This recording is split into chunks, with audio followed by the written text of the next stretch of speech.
आलमी वबा कोरोना का कहर भारतीय रियासत राजस्थान में जारी है। यहाँ पर अमूमन 100 से ज़्यादा लोग रोज़ाना इस वबा से हलाक होते हुए नजर आ रहे हैं। सैकड़ों की तादाद में जनाजे जयपुर समेत राजस्थान के कब्रिस्तानों में सुपुर्द खाक होने के लिए पहुँच रहे हैं। गुज़िश्ता रोज़ पूरी रियासत राजस्थान में 50 से ज़्यादा जनाजे मुख्तलिफ कब्रिस्तानों में सुपुर्द खाक होने के लिए पहुँचे।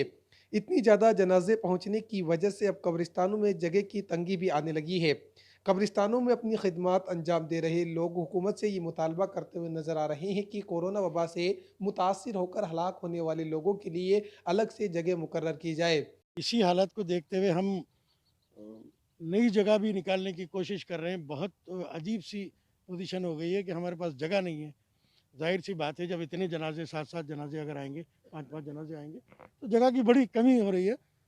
मेरी दरख़्वास्त है गवर्नमेंट से भी और जो हमारे ज़िम्मेदारान हैं, वो किसी तरह से जगह का भी इंतज़ाम कराएँ क्योंकि मुझे नहीं लगता कि फिर अगर इसी तरह से आते रहे, तो यहाँ कब्रिस्तान ये उनके लिए पूरा पड़ेगा। वहीं अब देखने वाली बात होगी क्या जो मुतालबा हुकूमत से किया गया है उस जानिब हुकूमत तवज्जो देती है या फिर नज़रअंदाज कर दिया जाता है।